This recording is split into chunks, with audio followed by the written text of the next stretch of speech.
Good morning, Darklings. How are you today? I hope you're well. So, this is an update on my 13 keys and some quite deep informational work that I wrote in my grimoire all this month with Lilith and the big key or revelation that I had come to in the brilliant conclusion. For a left hand path practitioner, this was a great, impactful journey this month. Working with Lilith has really opened my eyes to what it means to walk in my path and be authentic and strong.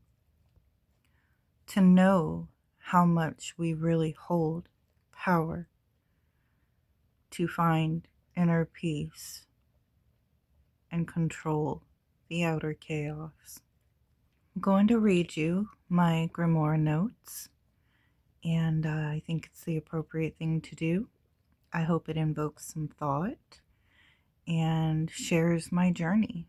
I'm not sharing, of course, everything Lilith showed me because I don't want to incite like fear in people. There's enough of that in the world because I don't feel like she showed me some of these things for that reason.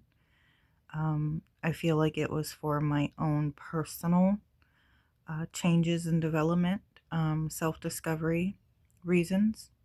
So, really, it isn't even important uh, to go in depth on, but it's covered briefly in my notes.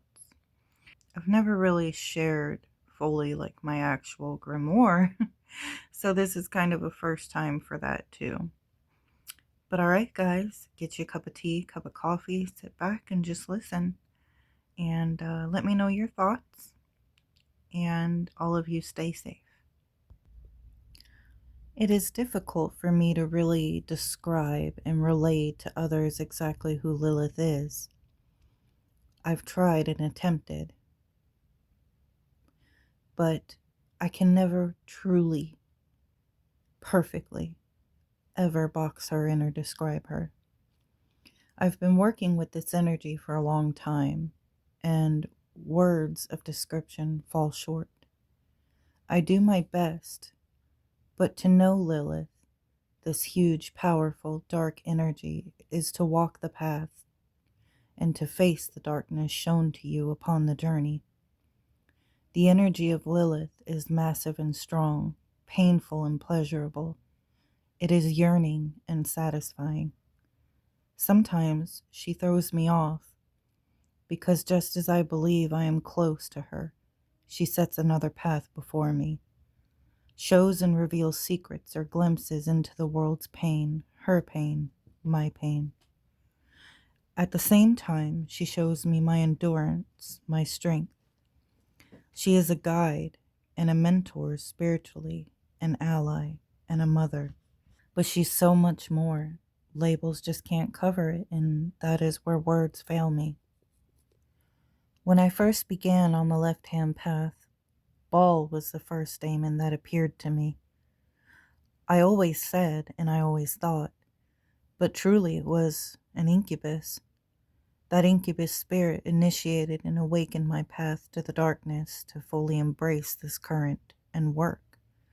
And it led me to Lilith. Where most heed, I dive in. Where most express caution, I need to know. This is how I succeeded in my path.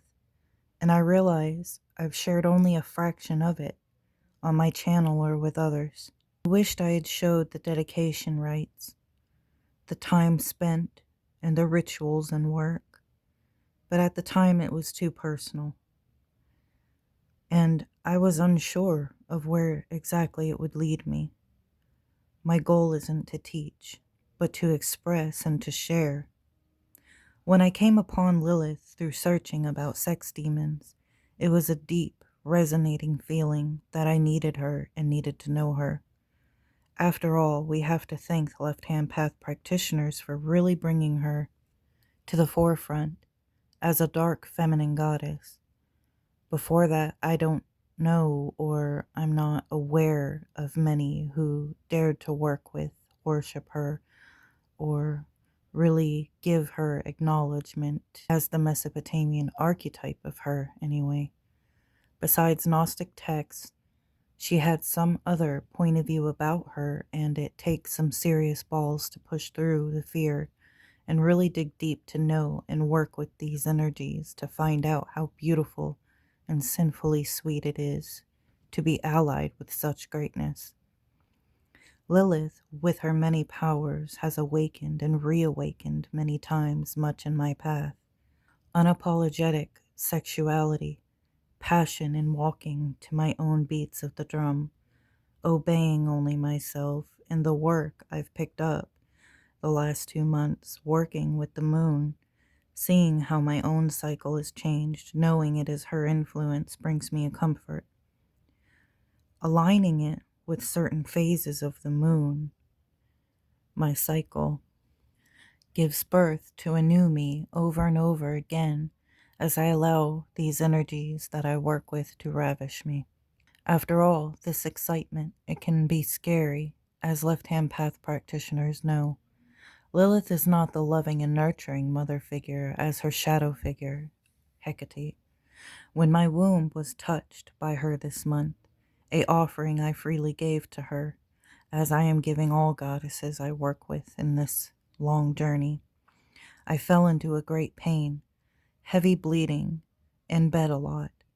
But through this, several dreams and visions came over me, and I saw the world in a different light, a terrifying visual of our reality that most at this time cannot accept.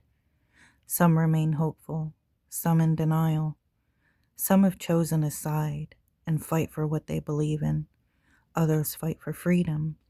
Others lash out in rage. I have been intimate with this energy of fear, rebellion, and rage, and I perceived it justified. I cannot carry hope for evil, but Lilith showed me a passing, rapid frame of the world of injustices, the greed, the prejudices, and the power that is misinformed or mismanipulated. It was almost too much to take. I wept. I wept for the world and the pain of the people and the state of humanity. I became angry lying there, crippled from pain in my uterus and pain from emotional depth. That is when I again was shown an illusion. The way we hold on to the security of our world. Security, it will get better, and putting faith in the system constantly failing us in a way or another, hurting us. Lilith left the illusion and security of Eden and became powerful and changed the fabric of her reality. She became the serpent to whisper to the man so that they may be free. A symbol, I feel, was the case here, whispered to me this revelation so that I could be free. Focus on my ever-growing journey to self-discovery, my magic, and utilize it in my own reality to change mine. Confronted by a religious extremist yesterday at work, very political, as you could tell they were dressed like it, wearing certain hats, if you will. I saw this clearly. I didn't get mad for once. I didn't get sad. I didn't take it seriously. I laughed at them when they called me evil and tried to exorcise demons from me. It made me laugh all day, and it made my peace rise within me. I control my life daily, always. I will hold my peace and hold my pleasant rebellion regardless of laws, regardless of fears or emotion. Because if all of us pulled out of their games and walk our path and use magic to manipulate the narrative together, united we win. Just as Lilith with her unity with Samael, we can control our dominion. When the waning moon comes, influence the war. When the waning moon comes, influence the war. The Lady of the Red Moon. To put our faith in others is to fail ourselves. To put our faith in ourselves, we flourish, we grow, we control. That is my ultimate goal.